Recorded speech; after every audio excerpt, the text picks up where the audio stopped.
Are you confused about which preserving method to use for your roasted red peppers? Well, I've been doing this for decades, and I can tell you hands down that the best method is freezing. But there are two methods that could make you seriously ill, so I need to tell you about those.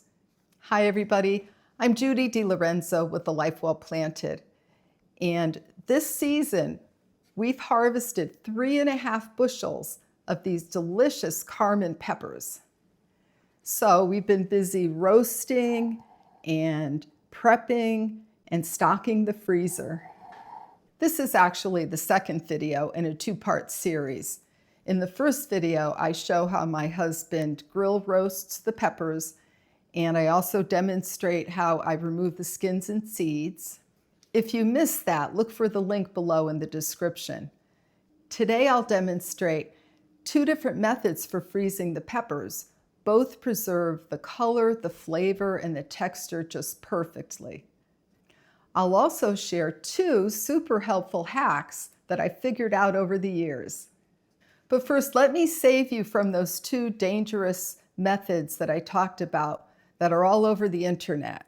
When preserving food, the idea is to make sure that botulism and other microbes can't grow. The National Center for Home Food Preservation, through lab testing, knows that there are two methods that are unsafe. The first one is canning roasted peppers in a boiling water bath.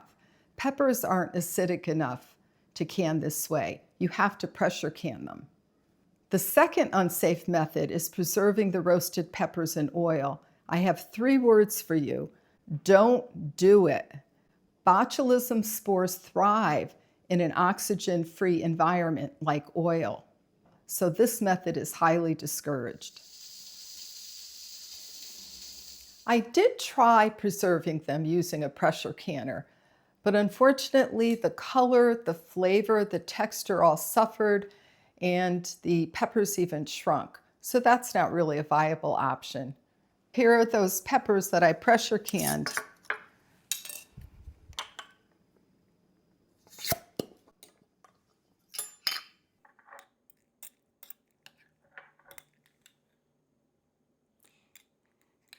I don't know if you can tell through the video, but they just are very limp and overcooked because, you figure you've roasted them on the grill already, so they're already cooked, and then they pressure can for 35 minutes. So of course they're going to be overcooked, and they are, and they just don't taste good.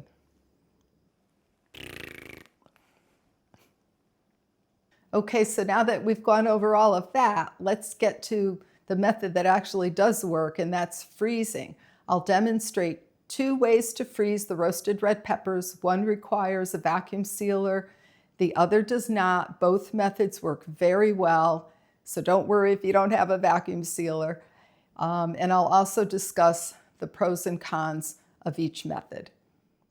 Okay, so first I'll show you how to freeze them in jars.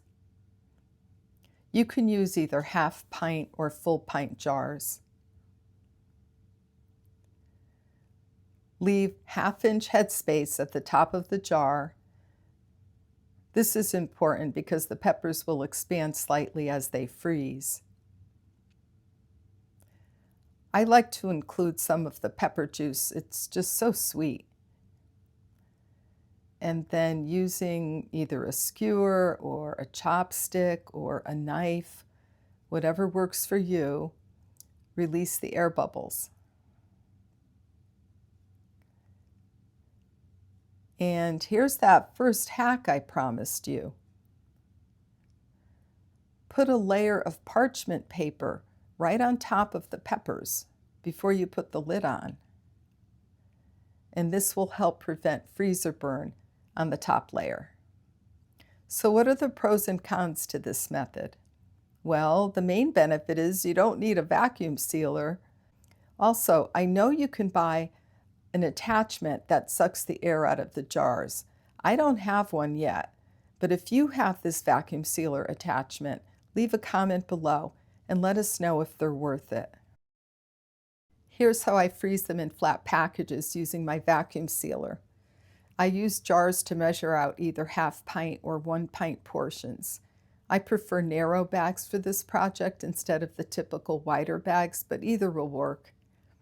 Use these edge marks as a guide to keep your bag sizes consistent. I find that 2.5 scores works well for half pints and 3.5 scores for full pints. Per usual, cut your bag. Use scissors if you don't have a built-in cutter. Then seal one end. While it's sealing, I use the time to fill my jar with the roasted peppers. Check this out. This is my signature dump method. I also use it when vacuum sealing liquids. I actually created 2 videos about how to vacuum seal soups and sauces, etc. They're 2 of my most popular videos. I'll leave both links down below. So take your time here to flatten out the peppers and try to nudge out any obvious air bubbles.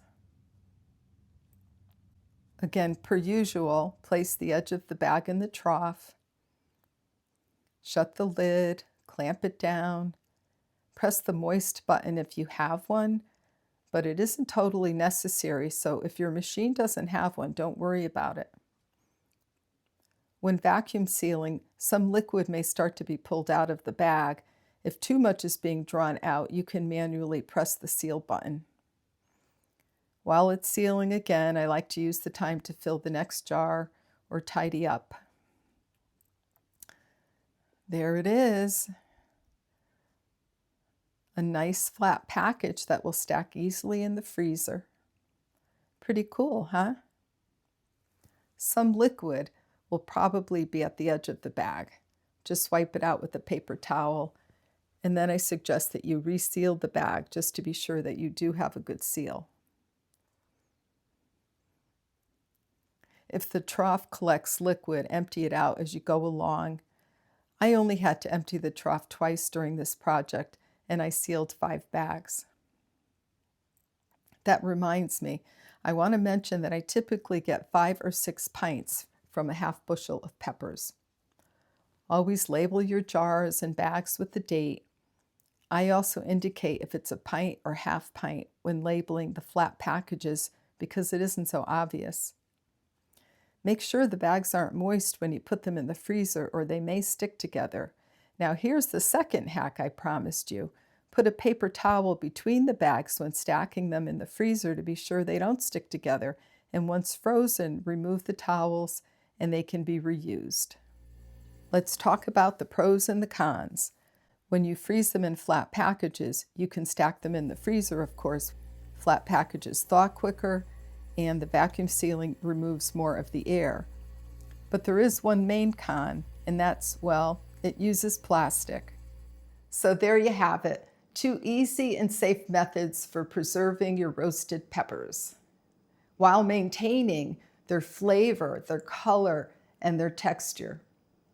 If you found this video helpful, watch more and learn more tips for how to live a life well planted. Thanks so much for watching. I hope you too have a bunch of peppers to roast and freeze so that you can enjoy them on the off season.